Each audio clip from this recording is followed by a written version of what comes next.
Hi guys, welcome back to my channel. If you guys don't know who I am, my name is Divyanka and I'm a doctor of pharmacy in the US. Here on this channel, we talk about pharmacy, career-related tips, and productivity. I'm living my best life and I'm here to help you live your best life. Today, I have another podcast episode for you and it is with a current second-year fellow in HEOR. His name is Soham and I honestly had a great time interviewing him. I think he did a great job answering the questions that I asked in a very, very unique way. And I actually think this is so useful for anyone out there who's either interested in industry, interested in a fellowship, is in pharmacy school and is looking for different career options and just wants advice in general.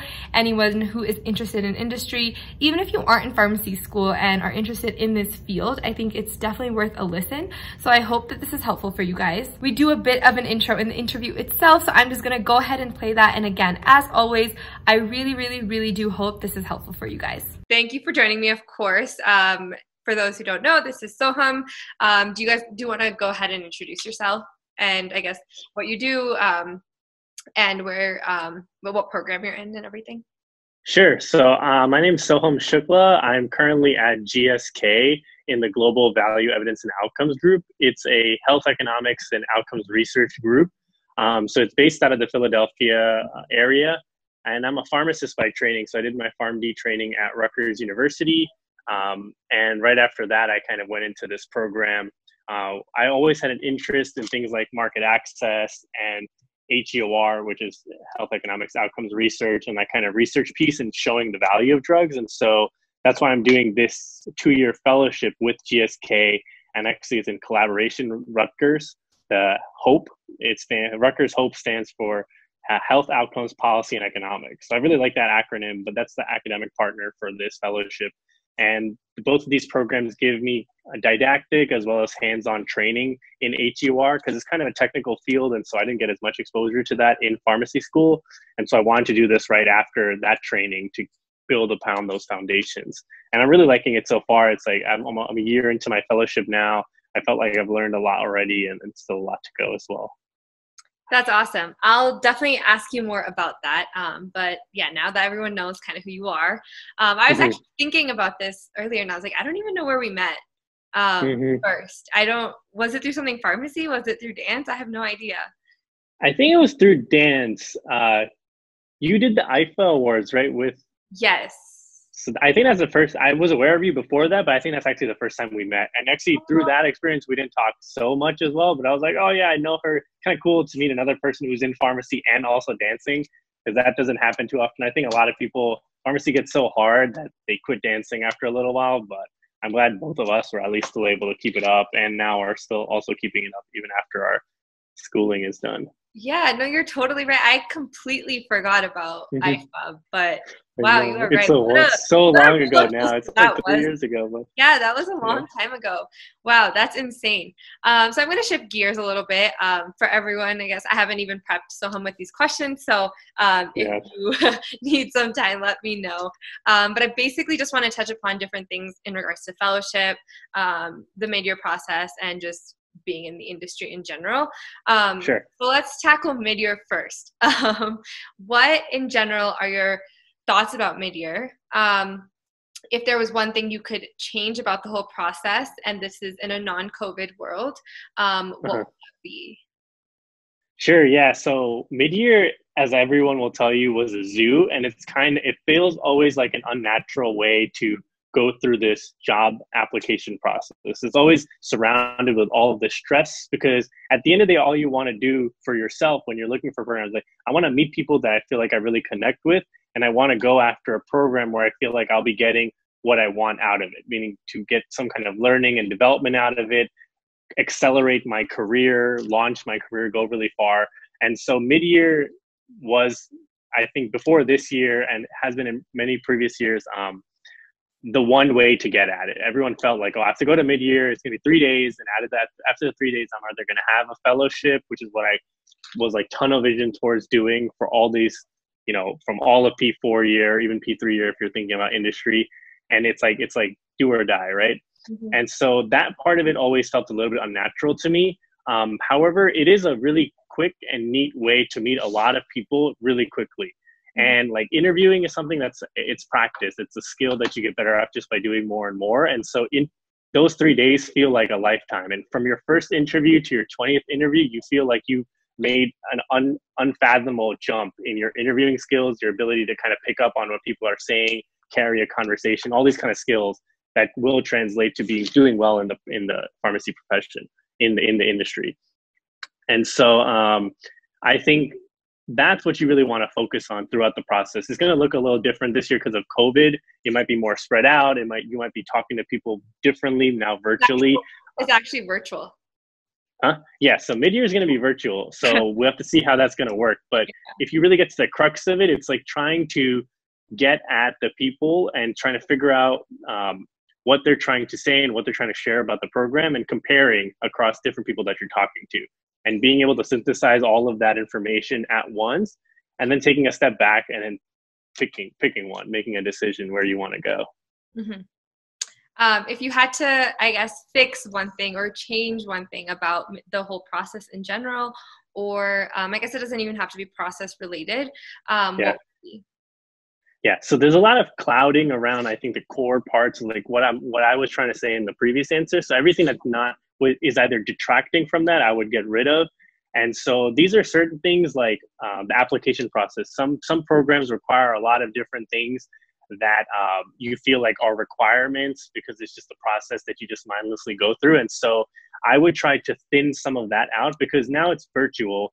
It's going to be even harder to make the connection. So if people are already stressed about how am I going to make connections with enough preceptors to get recommendation letters, or how am I going to, figure out how I should format my letter of interest? Should I send virtual thank you cards, or should I send virtual thank you emails? All that stuff, I think, is just clouding the process of just trying to get to know someone in the time you have to talk, right? So if you kind of get rid of all that stuff, you can spend more time doing research on companies. You can spend more time reaching out to people on LinkedIn and setting up informal one-on-ones before mid-year or whenever your interview is, to learn more, speak to the current people at the company. That's what I think should be your limited time that you have between now and virtual mid-year. Yeah. No, I think both answers of yours, I think you summed it up really well. Obviously, having gone through mid-year this past year, I completely agree. I think there are parts of the process that, like you said, really cloud the true intention of it all. It already kind of feels like not reality, right? Like that's not how it happens in the real world, like you said. So I really agree with that. And that's a point that I kind of always hone upon if anyone asks me, is like, everyone is always so worried about, the paper clips and the staples and the thank you notes. And it's like, those are really not what it's about. Even if you don't do any of that and you're a good candidate, you will probably get picked. So it doesn't really matter at the end of the day. But no, that's a really good point for all of that. So thank you for that. Next, if someone were to be going into their first year of their fellowship right now, so people probably started about a month ago, what are one or two pieces of advice that you would have for them? And maybe you don't have to make it COVID specific, but since you've been working remotely as well, I can only imagine how hard it is to start remotely in a fellowship. So if you have any specific tips, then go for it. Yes, that's a great question. Yeah, I'll answer it in both the general non-COVID related way and the COVID one. So one thing, whether in your fellowship or not, or just starting your first career, like now you're not a student anymore, you're flipping the switch. I think one thing that I wanted to say to everyone out there is that something called imposter syndrome is totally normal. It's something that I definitely felt when I started the fellowship. I remember my first week, I sat down and my preceptor gave me this project to do, or was pulling me into this meeting and asked me, review this, add your comments to this. What do you think about this? We have this problem. Can you fix it? And I'm sitting there, I'm like, wow, I just finished pharmacy school. Am I really prepared to answer these things? Like some of these things, the buck stops with me, right? It's like she's asking me to fix a certain thing. And if I work on it, is it really the best thing? I really want people to double check my work, triple check my work. I felt like an imposter sitting in this HEOR professional's role. And more I talked to fellows, people who had recently completed their fellowship, people who were like 30 years into their career, said that kind of syndrome is totally normal and you're not alone in feeling it. A lot of fellows and new professionals will feel that way. And the way to get past that is to kind of just believe and tell yourself the reasons why you got the role, right? People that have a lot more experience than you interviewed you and saw something in you that they knew would be right for this role. And they didn't actually just give it to you to take it with you and run. It's going to be a process and a development process, and they're going to teach you things along the way, and you're still going to learn. But in the meantime, still hone down on your strengths and try to bring your own new perspective, point of view to things as you're trying to solve problems. In the virtual world, one of the things that everyone wants to do right when they get at the company is making connections with people, right? And so it's easier on the office because you're walking around, you can talk to someone for 5 minutes just over a coffee if they're not in your direct line of work, like the people that you're working with. And so I think that's a lot harder to accomplish in the COVID world.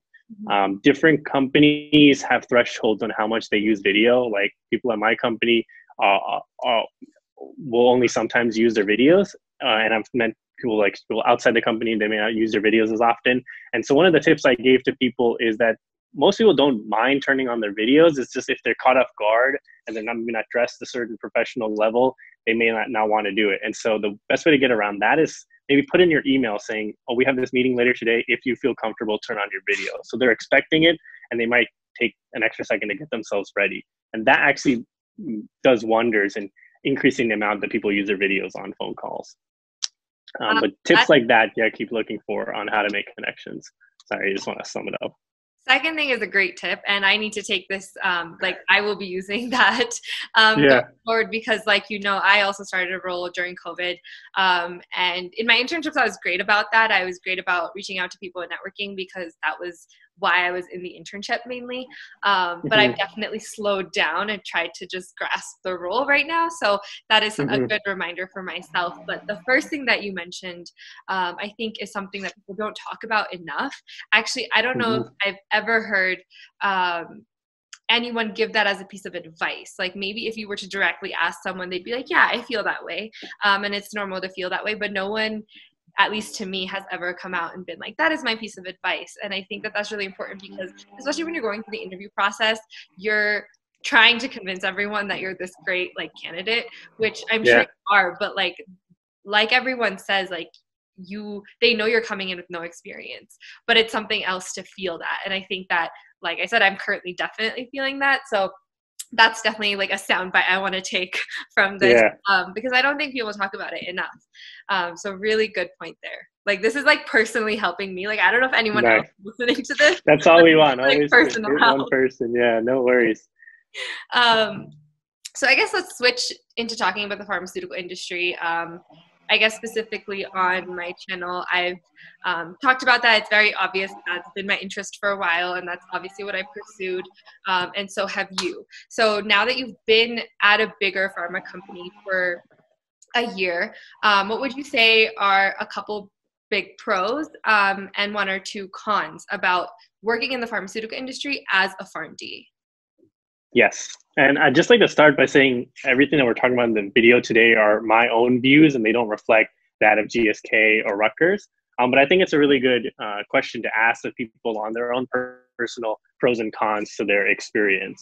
And so some of the pros, I think, are getting to really get at putting the clinical and the science and the really interior want to do good together with kind of the business and the operational mechanisms to make these things a reality, right? A lot of people, when they're kids, they're like, I want to grow up to cure cancer, right? And it's such an abstract idea at that point. What the pharmaceutical industry does is kind of putting all these different pieces together to make that a reality. And that's one of the things I've learned about working at a bigger pharmaceutical company is all these different people that are all doing their part to play into the larger scheme. And when we set goals for ourselves, every department sets their own goals, and it's a little goal that's an operational piece to get at the bigger goals of the company. And the bigger goals of the company are always going to be helping the best medicines get to the patient. And so what I've tried to do in my role is not only work in my department, meet people in the lab that are doing the lab work and the bench research, or meeting people in the commercial department that are working on making these advertisements or directed physician pieces and things like that. And it kind of related to that would be the con of working in big environments. And so sometimes if you don't keep this line of sight towards the end goal, it can be really easy to get lost, right? You kind of get stuck in your own work, or you miss the bigger picture of it. And so it can get kind of monotonous. And with any big company, it's such a complex machine. There's going to be a lot of processes that may at face value think it's going to slow things down. I have to get approval for this thing. I have to really double check with 10 different people to make sure we're doing this the most optimized way. And so if you kind of bring those two together, the pro and the con of this kind of concept, that's one thing I'm still working out and I think the way to get at it is just by talking to people that have more experience to me, leveraging the really experience at the company to really learn and develop along this line. Yeah. From what I have in terms of experience, which is not years, but I totally agree with you. And I guess my experience is a little different. I've always been at either smaller to mid-size companies, but even then, I think really understanding and grasping that, you know, end goal is actually really important. And I think that that's something, even in the CRO world, it's like you always have to kind of know who you're talking to, who is the end goal, who is this for? So I think that's a really, really good point. Kind of going off of that, as a PharmD, do you feel like you were well equipped to come into this role in the industry as a PharmD, as opposed to not coming in as a PharmD? And I know that you're in a fellowship, so I know things might be different, but I guess imagine a world where this was just the job and you have the fellowship portion. Of course, people come into the industry without a PharmD. I guess to the best of your ability, how would you, and are you thankful that you have a PharmD to come into this? Yes. Yeah, I think where I'm currently sitting is in a good place to be able to answer that, because where in my department, the people I work with, some of them have PharmDs, some of them have PhDs in HEOR or related epidemiology kind of scientists, and some of them have masters of public health. So they're very public health focused, and some of them have masters of science in like HEOR. So it's kind of different backgrounds people are coming into. But of the ones I mentioned, I think the PharmDs have the strongest clinical background and training. And so at the core, when you're working at a pharmaceutical company, and if your company is larger and it's working in multiple disease states, having that ability to really understand the nuances of different diseases and then understand how to bring value to each of those is really important. And so that's one of the ways I go out of my way to try to differentiate myself on the team. And I try to set up the team so that everyone's playing to their strengths. So like the PhDs that are coming in, they're super strong methodologically. And so when they're designing the studies, you ask them directed questions about, oh, is this the best way to do things?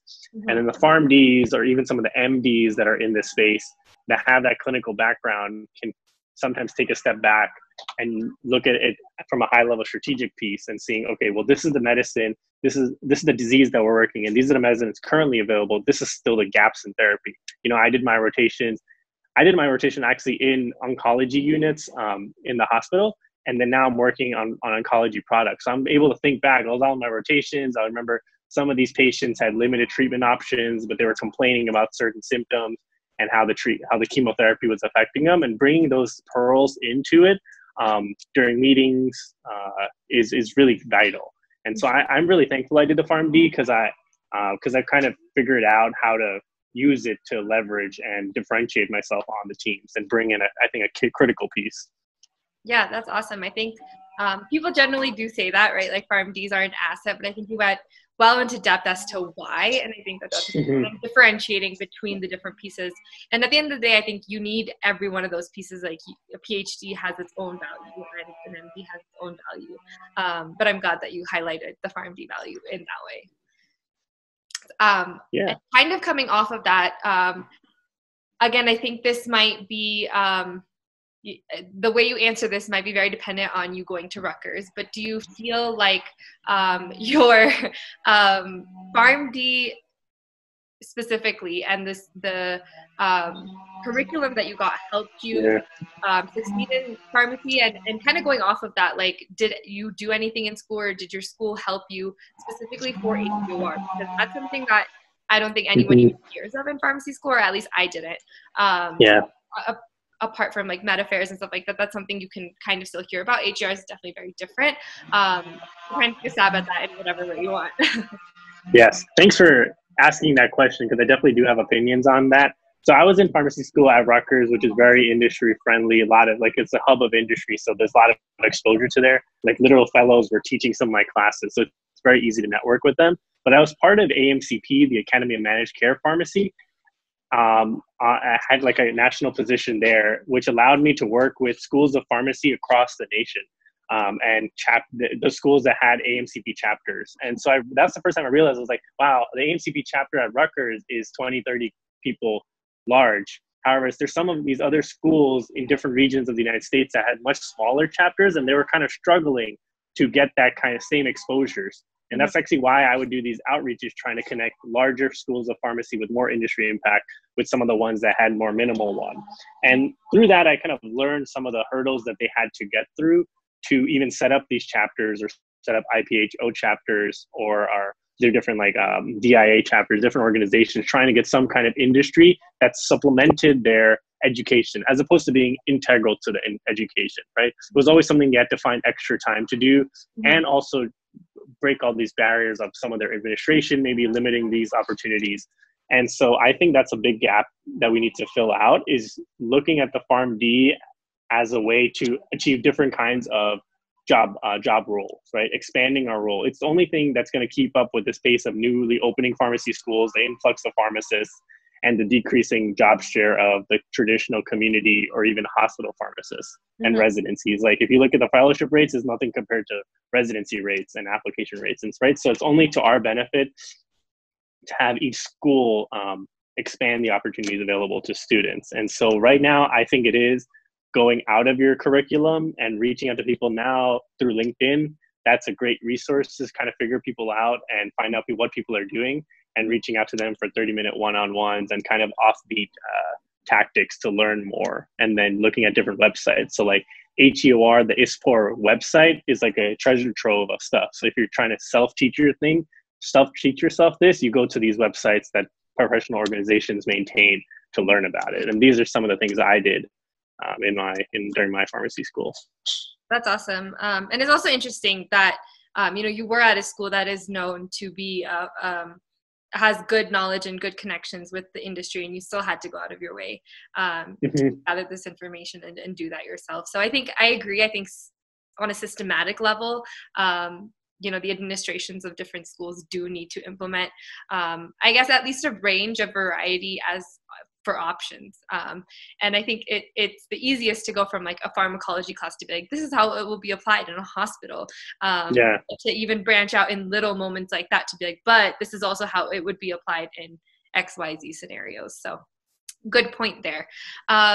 Kind of looking into the future, this is not an answer that I'm like looking you to be like God in or anything, but especially because of COVID and everything that's happening and you experiencing it firsthand, especially in oncology. I know when I was in my rotation, my last rotation at a CRO, we were dealing with oncology, and that's a complete different world right now in COVID. So in terms of the next few years, how do you see the industry changing, whether on a global scale or for PharmDs or for, just in any way or shape or form you want to talk about it? Yeah, so I think all throughout life, every aspect of life, COVID is making people reassess what actually is possible. There are some things that were written off 2 years ago. Oh, we'd never be able to be a fully remote company, or we'd never have to deal with certain things that we're being forced to look at right now, like kids, right, in school. We're never going to be like, oh, we have to make sure kindergarten is achievable through remote learning opportunities. So that's one thing that pharma is being forced to do. And I think it's just going to better the system that pharma is, right? Because right now the lens is on us to deliver a safe, effective vaccine as quickly as possible. But then also a lot of things you don't think about, right? Like making it equally available across the world, and making sure that it's fairly available and things like that and stuff like that. So, and deliver it quickly. So I think that's one way that pharma is going to benefit in the way it can kind of accelerate and collaborate to make these really insurmountable tasks achievable in a way that's super efficient, super optimized, and widely on a volume basis available to people. And so that's something that every company you can see is doing at their own pace. Some companies are really well positioned to pivot really quickly and get things moving. Other companies now have to figure out ways to make things more streamlined to move forward. And so I think we're really applying it to vaccines right now, but once we figure it out, we're going to apply it to stuff like oncology. We'll apply it to other disease states, chronic disease states, even like dyslipidemia or stuff like that. And we'll get there as well. Yeah, that's awesome. I think it's a good point to mention that you have to think past the initial problem solver, which, like you were saying, getting it to people's safety, thinking about what comes after that. These are things I think that, you know, normally in a pharma company you think about, you know, the safety adverse profile. You don't know that until the drug is marketed and you have 2 to 3 years of data and things like that. But to the outside world, it's like not a thing. And I think that it's, you know, good that you mentioned it, even if like students are listening to this, to be like, you should think like that. That's kind of a way of thinking where it's not, you know, surface level. You should kind of go past that. So I like that answer. Thank you. Switching a little more to students and help for students. You mentioned AMCP, and I think for people interested in industry, the one thing that you always hear is IPHO, IPHO, IPHO. Do you have any other resources, or do you think there are any other resources that students can either be involved in or just learn from, like you mentioned, during their schooling years to better prepare for the industry if that's something they're interested in? Yeah, I think those resources are good. So I think organizations are a great way to build your network really large, right? So you can get to know people that are pharmacy students or these like people in IPHO or AMCP across the nation. I think I mentioned like stuff like the ISPOR website or other guidance documents that kind of, or webinars, right? There are a lot of webinars nowadays that'll teach you something. But then the third piece of it, I think, is trying to find good mentors, like a person you have a one-on-one relationship with that you can continue to foster throughout your pharmacy school. It'd be great if you identify them early and then continue that relationship, because that kind of coaching along the way is really invaluable.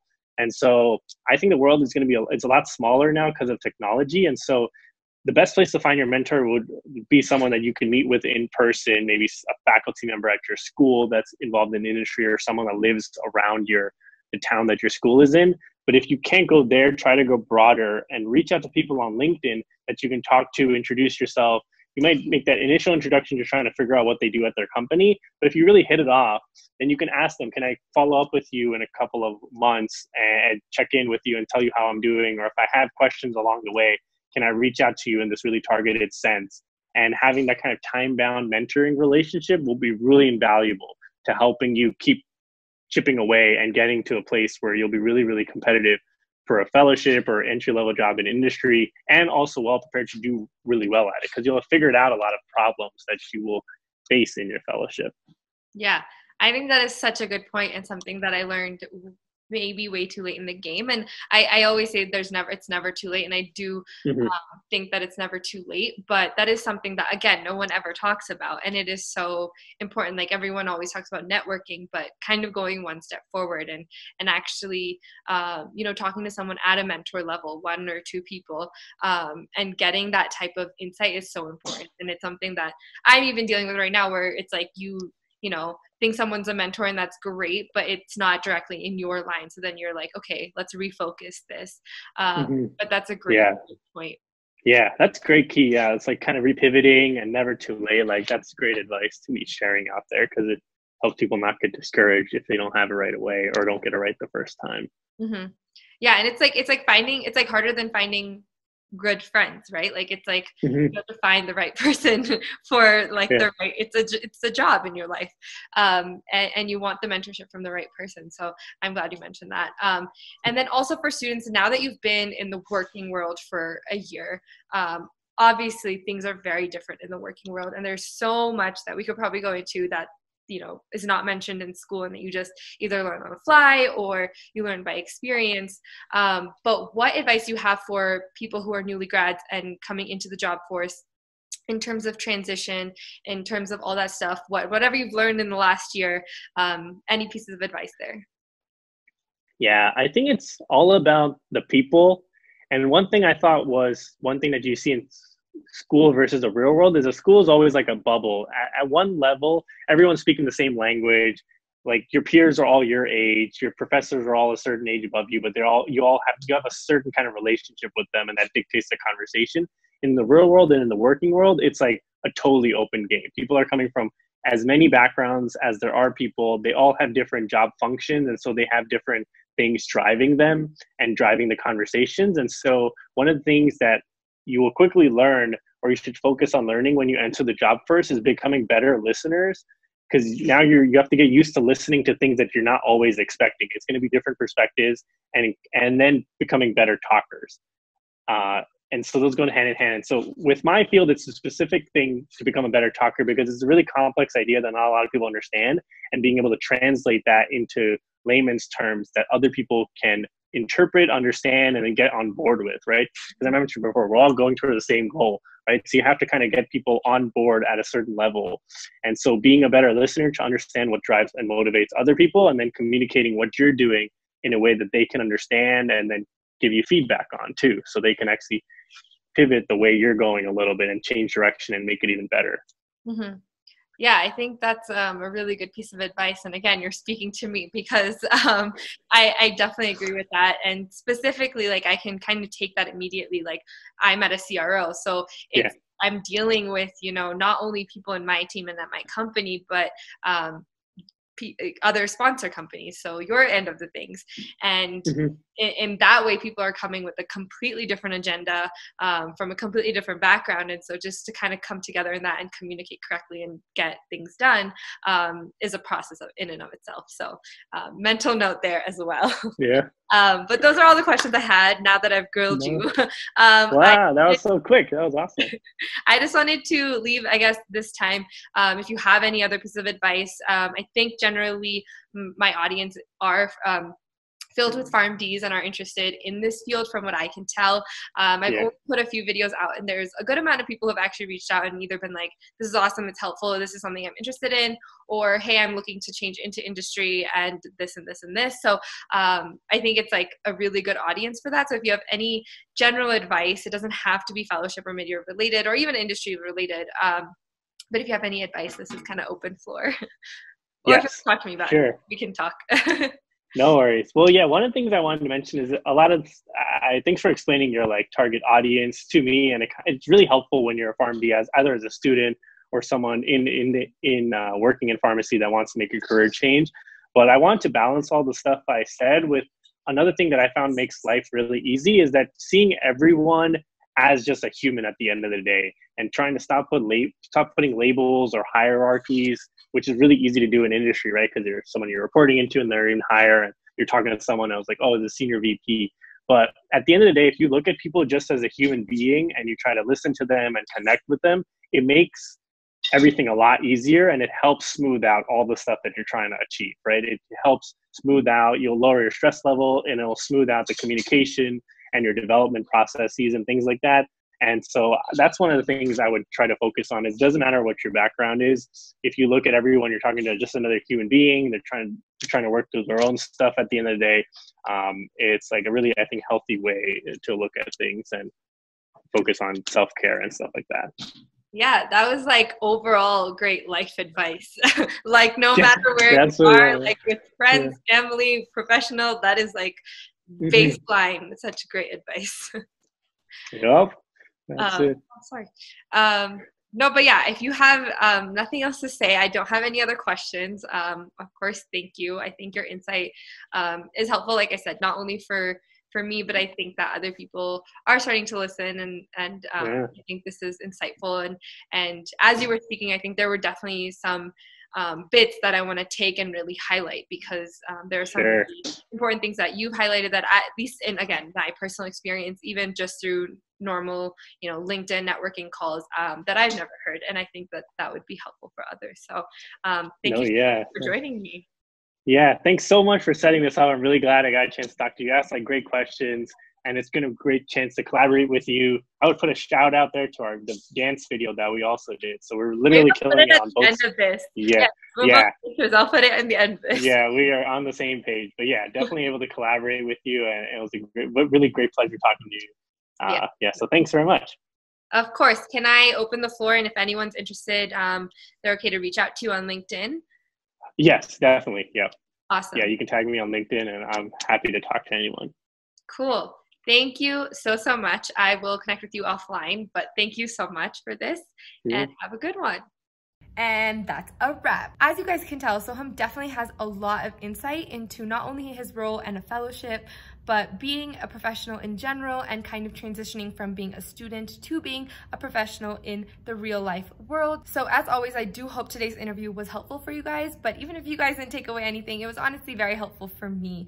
Personally, I will be taking away some tips and applying them to my professional life. So I just want to quickly thank Soham for joining. If you guys are not already, please do subscribe to my channel and just hit the notification button so that you're notified every single time I upload a new video, which is every single Monday. That's it for this video, and you guys will see me next week. Thanks, guys.